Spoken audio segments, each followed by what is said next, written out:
Fala, galerinha do 7º ano, meu nome é Clédson Pereira, professor de História. Vamos dar sequência aqui ao PET número 6, que é uma revisão da matéria do 6º ano, o início da colonização do Brasil. Então, vamos dar sequência na última aula que nós gravamos, que nós passamos para vocês.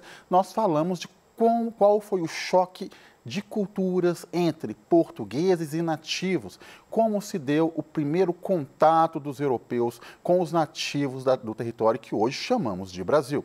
A aula de hoje, nós vamos estabelecer como a sociedade chamada Sociedade do Açúcar se consolidou. Para isso, era preciso que estabelecesse um centro administrativo na colônia. Portanto, a Sociedade do Açúcar é o tema da aula de hoje. E vale a pena relembrar os processos de colonização do Brasil e os primeiros contatos sociais entre nativos, agora colonos, efetivamente falando, eles estão se estabelecendo de forma efetiva aqui no território brasileiro, e os portugueses. Vamos lá. Para estabelecer um primeiro contato, nós temos que relembrar que Portugal, antes de enviar para cá um governador geral, tentou estabelecer um sistema de colonização chamado capitanias hereditárias. Este sistema, logicamente, não deu certo pela falta de investimento, pela falta de segurança, pela falta de vontade destes nobres portugueses em aventurar-se em terras desconhecidas, deixando esta terra à mercê de invasores, principalmente franceses, holandeses e britânicos.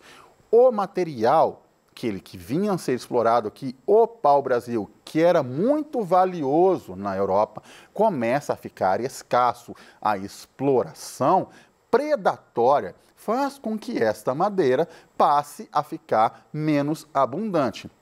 O medo da coroa portuguesa em perder este território para seus adversários na Europa fez com que começasse a ter a necessidade de criar um sistema administrativo efetivo dentro da colônia. Portanto, vai criar o governo geral. O primeiro governador vai ser Tomé de Sousa, que vai chegar em território brasileiro no ano de 1549. Com ele vão chegar os primeiros padres jesuítas, que vão ter como missão a educação dos colonos e a catequização dos nativos, soldados, funcionários reais, ou seja, um aparato administrativo efetivo, ou seja, a partir do momento que o governador-geral está efetivamente radicado no território, vai começar a ter uma administração pública eficiente. Ele vai ser a extensão do poder real dentro da colônia. O governador-geral vai ser o representante direto do rei. A vontade, a palavra deste governador se confunde com a palavra do próprio rei. Portanto, ele deveria ser obedecido. Além disso, ele vai trazer artesãos, para tentar um caráter civilizatório, que eles chamavam, ou seja, trazer a cultura europeia para essa terra que eles acreditavam ser sem cultura, não levando em consideração que existia a cultura do nativo aqui. Vai criar o primeiro aparato de produção de açúcar na vila de São Vicente, atual São Paulo. Vai criar de vez um sistema de administração efetivo na colônia e vai começar a exercer um poder central. O governo Tomé de Sousa vai ter como base a fundação e a fortificação da Vila de Salvador, atual capital lá do estado da Bahia, que vocês conhecem bem. Então, ele vai criar a Vila de São Salvador, vai torná-la sede deste governo, fazendo com que a cidade de Salvador tornasse a primeira capital efetiva do que chamamos de Brasil. Então, se você pensar em capitais do Brasil, a primeira delas é Salvador, depois Rio de Janeiro e, atualmente, Brasília. Com o auxílio do padre jesuíta Manuel da Nóbrega, ele vai fundar o primeiro bispado do Brasil, ou seja, o primeiro fator administrativo da Igreja Católica, ou seja, a primeira sede da Igreja Católica efetiva. Não estamos falando de igrejas, algumas igrejas já haviam sido criadas, mas não existia um controle efetivo administrativo da Igreja Católica no Brasil. Vai surgir com o Bispado de Salvador. Dom Pedro Fernandes Sardinha vai ser o primeiro bispo do Brasil. Uma curiosidade sobre o bispo Sardinha: quando acaba o mandato dele, o período dele, ele vai voltar a Portugal. O navio dele vai naufragar próximo à costa de Alagoas. Ele vai, com alguns sobreviventes, nadar até a terra, vai ter contato com uma tribo indígena chamada de Caetés. Qual é o grande problema? Os Caetés eram a favor da antropofagia, ou seja, se alimentavam de carne humana. Então, o lógico aconteceu: os sobreviventes, juntamente com o bispo Sardinha, foram devorados pelos Caetés. Parece piada, mas não é. Mas um bispo com o nome Sardinha foi literalmente devorado por uma tribo de nativos brasileiros. Tá? Vai criar, voltando aqui à matéria, a primeira administração da colônia, criando cargos importantes como capitão-mor, ouvidor-mor e provedor-mor. Qual a importância destes cargos? Se você cria um aparato administrativo e você coloca pessoas responsáveis por cada setor desta administração, você está difundindo e espalhando o poder, está delegando o poder, está criando uma hierarquia na sociedade, cada qual com sua função, tendo a obrigação de reportar-se sempre ao governador geral. Ele vai ceder terras aos colonos. Qual a importância disso? A colônia tem que gerar lucro, tem que dar retorno. E só vai dar retorno se ela produzir. Produzir o quê? Gêneros que podem ser comercializados na Europa. O principal gênero nesse momento é a cana-de-açúcar. O açúcar é algo muito valioso, principalmente lá nos anos de 1500, 1600. Estes colonos vão receber essa terra cedida pelo governo geral e vão ter a obrigação de fazer com que essas terras se tornem produtivas. Ele vai ter que combater rebeliões indígenas. Nós temos que lembrar que os indígenas não aceitavam passivamente a presença destes portugueses, então eles se rebelavam. O indígena não aceitava a transformação, a conversão dele em cristão de forma passiva, então ele vai se rebelar. Qual é a medida encontrada pelo governador dando ordem aos colonos? Se o indígena não quiser aceitar a presença da religião cristã, a presença da força portuguesa, vocês podem escravizá-lo. Isso vai gerar um problema mais tarde entre a Igreja Católica, que vai passar a combater a escravização deste nativo. O governador-geral vai ser o responsável pela criação das câmaras municipais. Qual é o objetivo, a missão dessas câmaras municipais? Eles tinham que promover obras públicas, promover a limpeza das vilas, organizar as festas religiosas.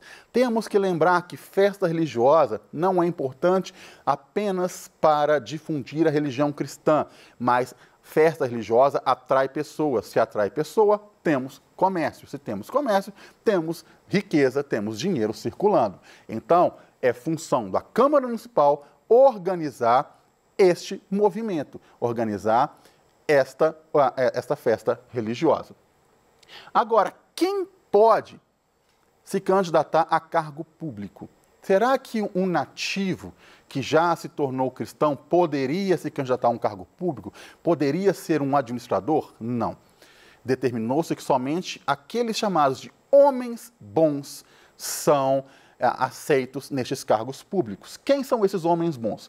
Portugueses, proprietários de terra e donos de escravizados. Ou seja, as únicas pessoas que podem se candidatar a um cargo público de provedor-mor, por exemplo, de capitão-mor, por exemplo, seriam a elite colonial. Ele teria que ser rico, Ele teria que ser dono de terra, ele teria que ter uma gama de escravizados para gerar lucros à coroa.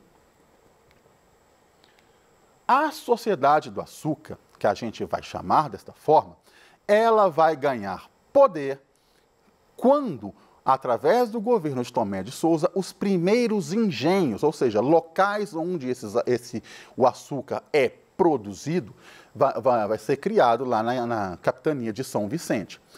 O açúcar ele vai ser mais efetivo no Nordeste brasileiro. Quando o açúcar se torna o principal produto de exportação do Brasil, nós vamos ver aqui uma transferência do eixo econômico do Sudeste para o Nordeste. O Nordeste, através do açúcar, passa a ser o local mais poderoso, mais rico desta colônia. Porque ali está sendo produzido o que dá retorno lucrativo da colônia para a metrópole, que é o açúcar. Como funcionava esta produção? Existia a casa grande e a lavoura. Tá? A lavoura de cana, que você já deve ter visto na internet em algumas fotos, era onde se plantava a cana de açúcar. Geralmente, através de trabalho de escravizado, mão de obra escravizada, essa cana era colhida e levada a um local de moagem. Tá? Nesta moagem, a cana era, além de moída, cozida até virar um melaço. Este melaço era purgado, ou seja, ele era limpo, deixado 20 dias para descansar e para limpar, depois cortado, empacotado e exportado. Nós temos que lembrar aqui que o açúcar produzido naquele período não é o mesmo açúcar que nós temos hoje, esse açúcar em pó. Ele era basicamente em pedaços pequenos e era exportado para a Europa. O açúcar torna-se o principal produto de exportação da colônia, que nós chamamos de Brasil, para a metrópole, tornando os senhores de engenho os homens mais poderosos da colônia. No momento em que o açúcar é o principal produto de exportação do território brasileiro, os senhores de engenho vão ocupar, além dos cargos que geram poder econômico, vão ser os responsáveis pelos cargos públicos. Então, geralmente, quem ocupa o cargo de capitão-mor, o cargo de ouvidor-mor, o cargo de administrador é alguém ligado a algum senhor de engenho, dado o poderio econômico que estes engenhos davam àquela sociedade. Os escravizados. Tentou-se, num primeiro momento, utilizar a mão de obra escravizada indígena. O indígena não se adaptou ao sistema.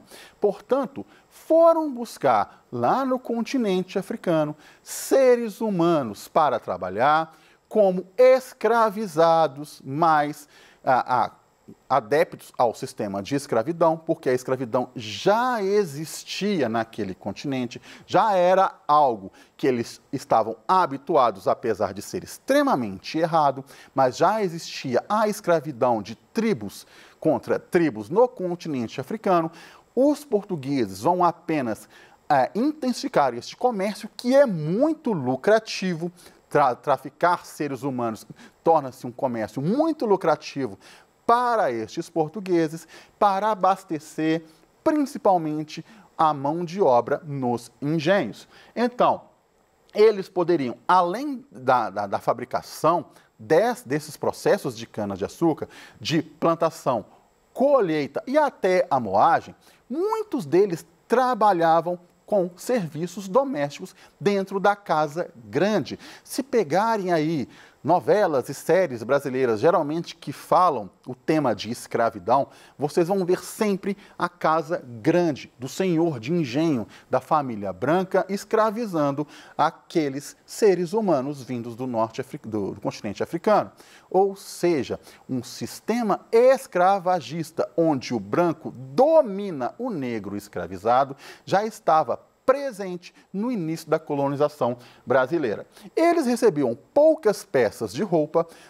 Tenho que deixar vocês bem cientes que o senhor de engenho, ele não vai querer investir de forma significativa no conforto destes escravizados, então não vai ceder à maioria destes seres humanos uma peça, uma linhagem de roupa decente, porque a função deles neste momento é apenas trabalhar, é apenas produzir. O escravizado, geralmente que tinha uma peça de roupa melhor, ele trabalhava dentro da casa grande, geralmente mulheres, para servirem de babá, de ama de leite, de cozinheiras, de faxineiras dentro daquele setor. O escravo do eito, que a gente chama o escravo da labuta pesada, que ficava, o escravizado, melhor dizendo, que ficava dentro das lavouras, que trabalhava de uma forma mais rígida, ele recebia poucas peças de roupas. Por isso, vários farrapos eram comuns como vestuário naquele momento. Eles dormiam em senzalas, ou seja, em barracões improvisados, sem ventilação, sem conforto e aos montes. Existem relatos que algumas senzalas já tinham como registro de terem centenas de escravizados ao mesmo tempo. O conforto não era prioridade para o senhor de engenho dar a estes escravizados. Eram frequentemente castigados por estes senhores. Por quê? O escravizado não aceitava este sistema injusto de forma pacífica. Ele sempre oferecia resistência. Não podemos pensar, não podemos ter a ideia romântica que o escravizado negro aceitava este sistema e estava ali apenas para trabalhar e sofrer. Eles ofereciam resistência, matando os senhores, fugindo, matando os próprios filhos, para não deixar que eles se tornem pessoas escravizadas.